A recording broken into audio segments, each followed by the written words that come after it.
وقال المصنف رحمه الله ونفعنا بعلومه في الدارين آمين يا رب العالمين.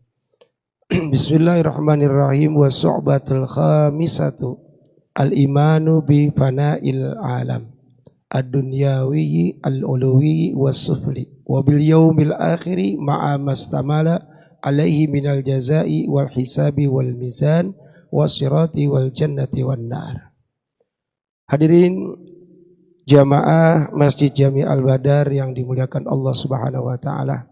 Kembali pada kesempatan siang hari ini setelah kita sama-sama melaksanakan kewajiban kita salat zuhur beserta berjamaah, mudah-mudahan salat kita diterima oleh Allah Subhanahu wa taala dan menambah keberkahan ibadah kita. Kita lanjutkan dengan melaksanakan ta'limut ta'lim, yaitu belajar sama-sama menuntut ilmu agama. Mudah-mudahan menjadi ilmu yang bermanfaat baik di dunia maupun di akhirat dan dapat kita amalkan dalam kehidupan kita sehari-hari.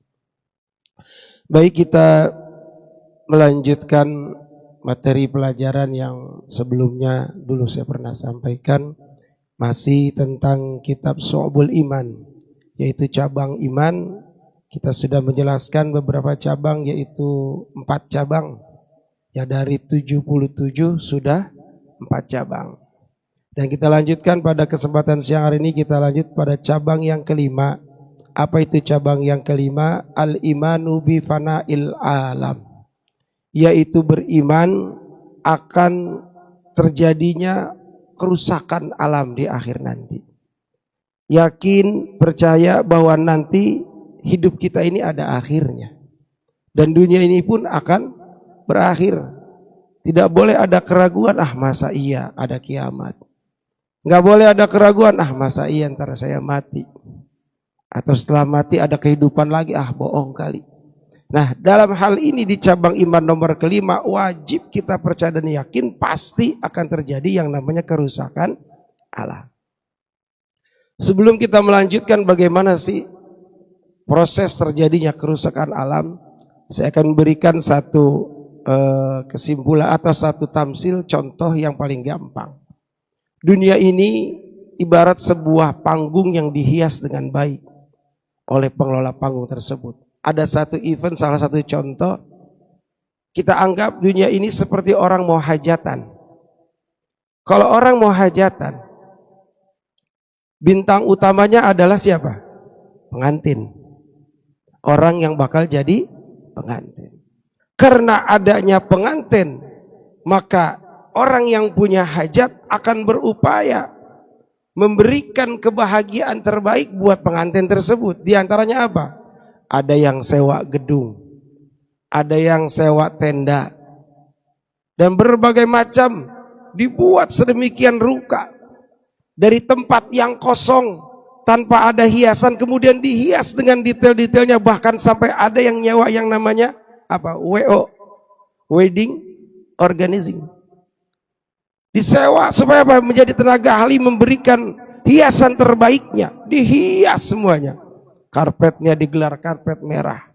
Kursinya bukan kursi yang asal, kalau bisa pakai kursi yang bagus. Ruangannya dipakai ruangan yang dingin. Cahayanya, lightingnya dicari yang paling bagus terbaik. Bahkan panggungnya pun disetting dengan panggung yang terbaik untuk pelaminan seorang pengantin. Disusun acara, dipilih para peran pesertanya. Ada yang penerima tamu, ada yang jadi pagar ayu, pagar bagus, ada yang bagian prasmanan, ada yang bagian panggung, ada yang bagian acara, ada yang jadi penghulu, ada yang jadi walinya. Dan yang paling terpenting siapa? Pengantinnya. Karena sia-sia panggung begitu hebat, tenda begitu bagus, bahkan pakai nyewa segala macam hiburan. Kalau pengantin yang gak ada, berarti gak panggung tersebut? Gak berarti. Masing-masing orang punya peran dan dia menjalankan perannya masing-masing. Tidak boleh orang mengambil peran orang lain. Jangan sampai penerima tamu jadi penerima prasmanan. Kenapa? Karena perannya beda.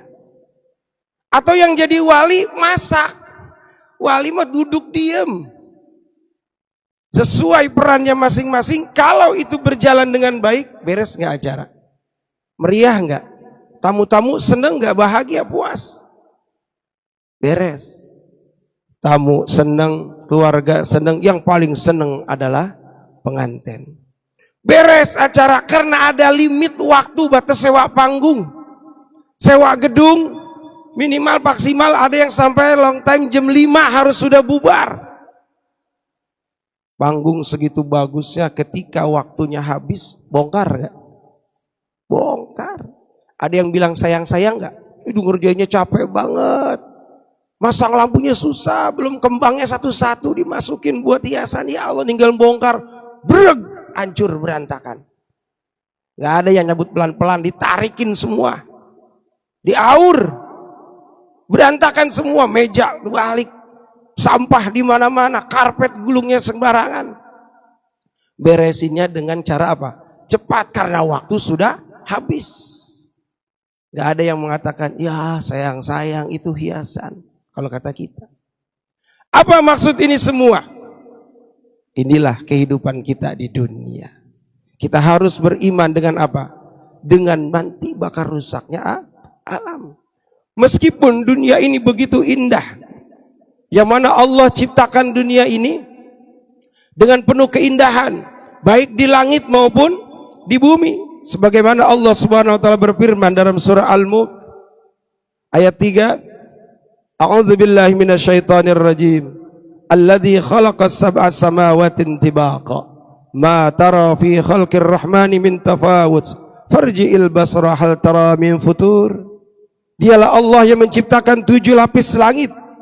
Sebagian di antaranya berada, sebagian lain tidak bersentuhan. Kamu sekali-kali tidak melihat pada ciptaan yang Maha Pemurah sesuatu yang tidak seimbang.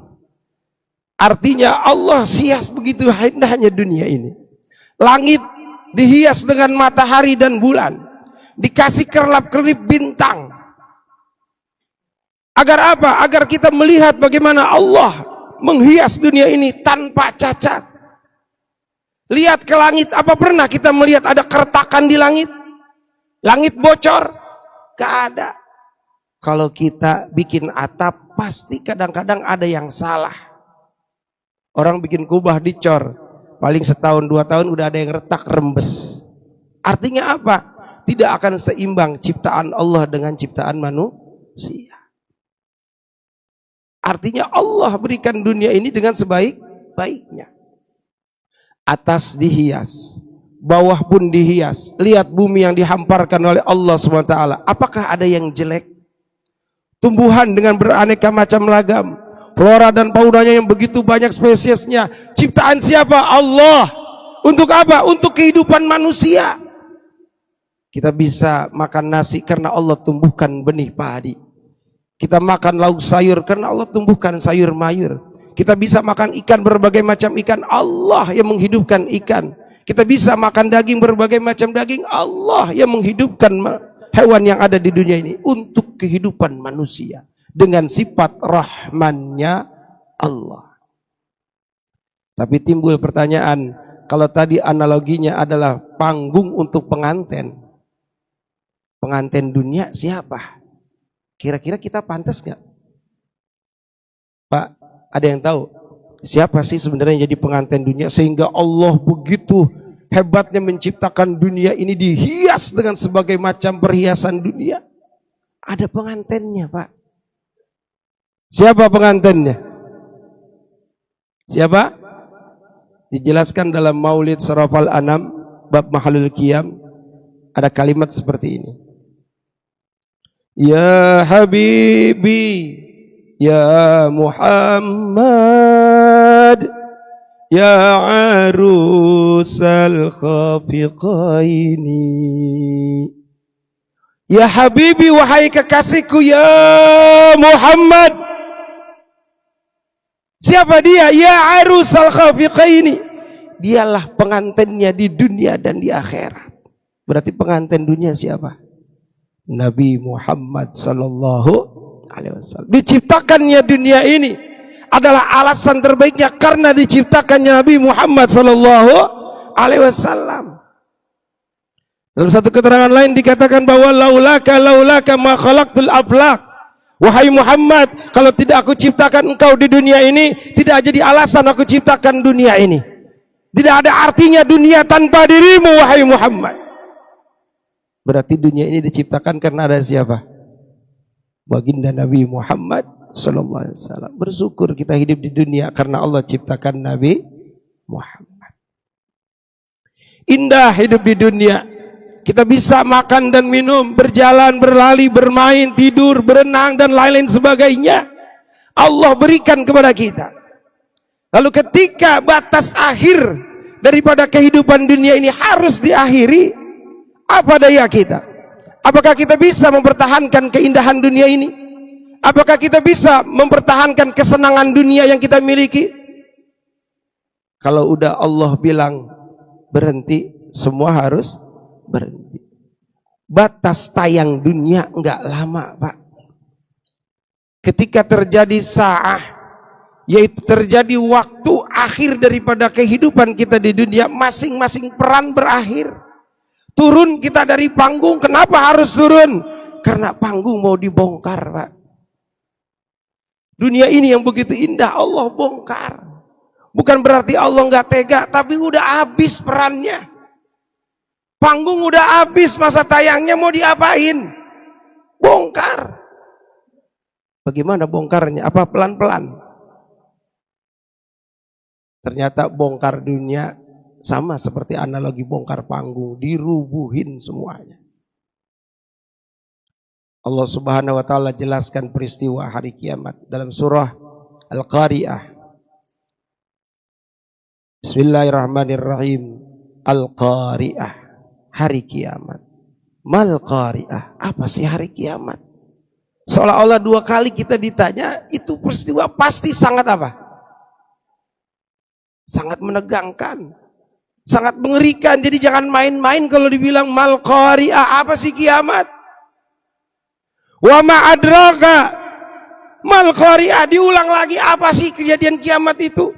3 kali Allah tegaskan bahwa hari kiamat itu bukan perkara yang main-main dan itu pasti terjadi. Di sini kita diminta oleh Allah untuk yakin semua itu bakal terjadi. Sehingga kita punya rasa khawatir jangan sampai kita ngalamin yang namanya kiamat. Karena peristiwa hari kiamat itu seperti apa? Yauma yakunun nasu kal farasil mabsus. Hari di mana manusia seolah-olah seperti debu yang dihamburkan. Manusia dihamburkan. Acak-acakan. Bapak pernah ngelihat bedah empang? Diubek, Pak. Kita yang masih ada di dunia saat itu, yang mengalami kiamat, semua diaduk rata oleh Allah Subhanahu wa taala. Dihambur-hamburin, berterbangan. Itu manusia, Pak. Apakah itu kita? Wal-iyazubillah. Kita mohon pada Allah jangan sampai kita ngalamin itu, Pak. Bayangin manusia seisi dunia semua diaur oleh Allah.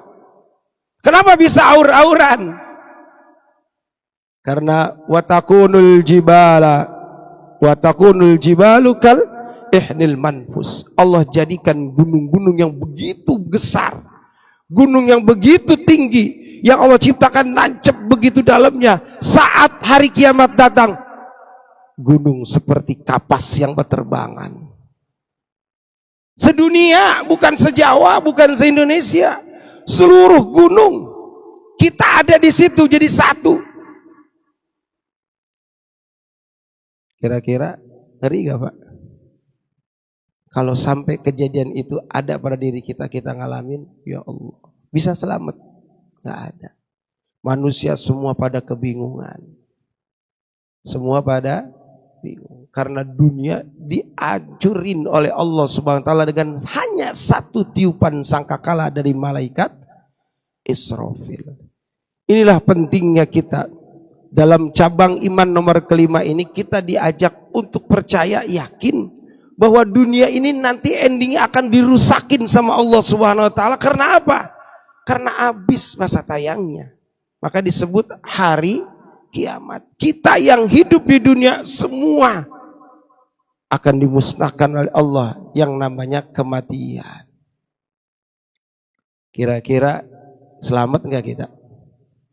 Pak, Bu, kalau kiamat datang kita selamat enggak?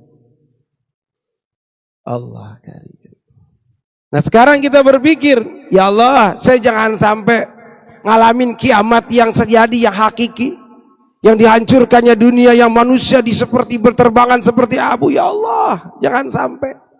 Tapi kata Allah, manusia, insya Allah kiamat buat orang mukmin mah nggak ngalamin. Insya Allah. Dihancurinnya dunia, dijatuhinnya bintang-bintang dan bulan, insya Allah orang yang beriman tidak akan mengalami. Kita tanya diri kita masih beriman nggak? Dengan terjadinya alam akhirat nanti seperti ini, kita percaya, yakin atau ada ragu? Sedangkan iman ma'asyak layasihu. Iman sedikit ada keraguan tidak sah.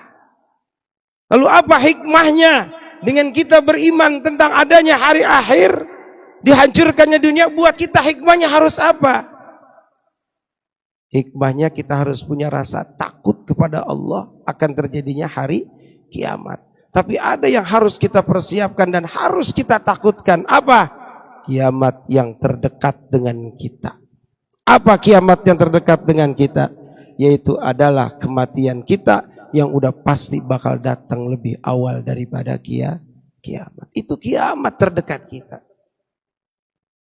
Pertanyaannya, ketika kiamat itu datang ke kita, yaitu kematian kita, kitanya udah siap belum dibongkar?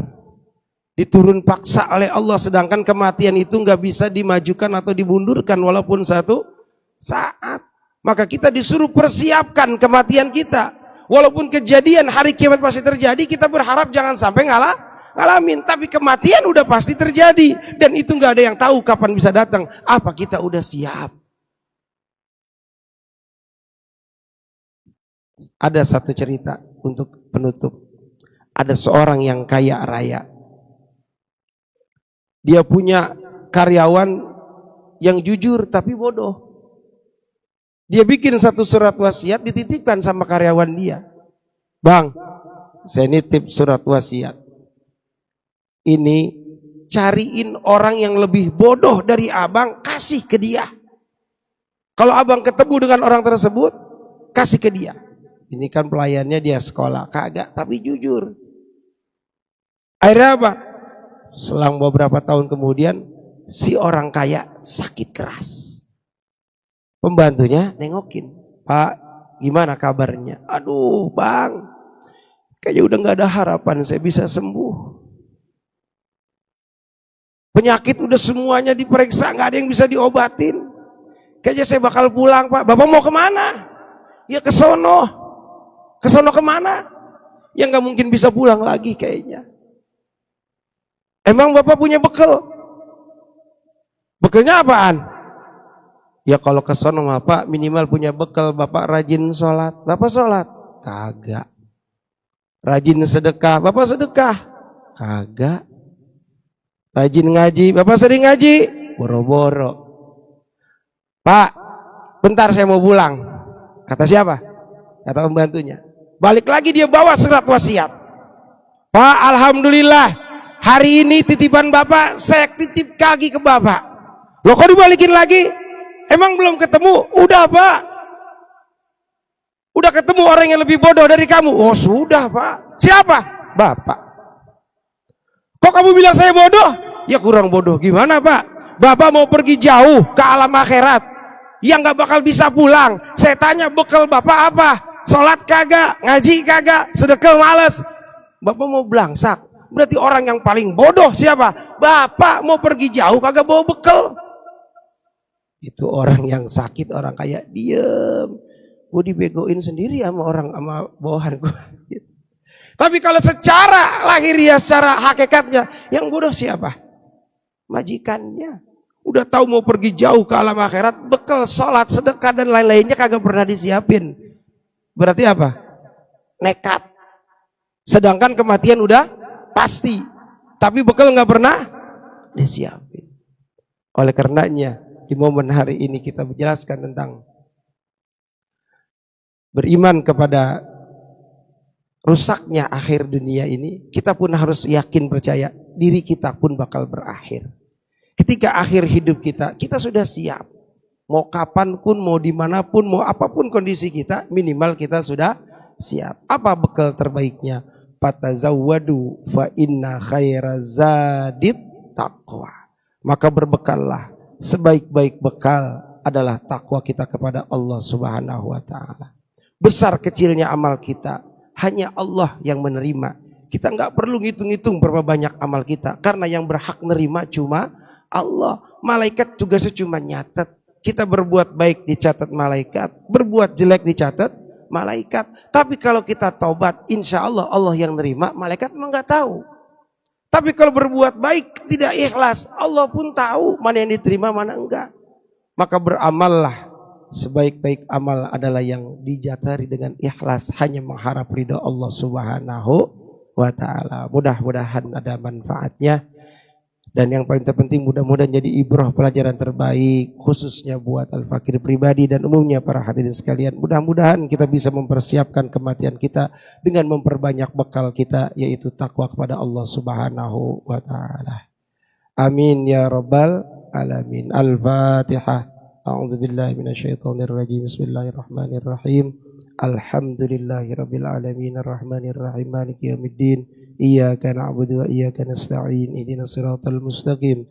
Siratal ladzina an'amta 'alaihim ghairil maghdubi 'alaihim waladdallin. Amin. Astaghfirullahaladzim. Falakal hamdu ya Allah ya Maulana ma'bud ya Karim. Allahumma shalli wa sallim ala sayyidina Muhammad wa ala ali sayyidina Muhammad. Allahumma rabbana anfa'na bima 'allamtana rabbi 'allimna allazi yanfa'una rabbi faqihna wa faqih ahlana wa qarabati lana fi dinina tawassalna bi ta'allumin tawassalna bi ta'limin antarzuqana wasi'a wa antarzuqana al-amana subhanakallahumma bihamdika asyhadu an la ilaha illa anta astaghfiruka wa atubu ilaik. Wassallallahu ala Muhammadin wa ala alihi wasallam walhamdulillahirabbil alamin. Assalamualaikum warahmatullahi wabarakatuh.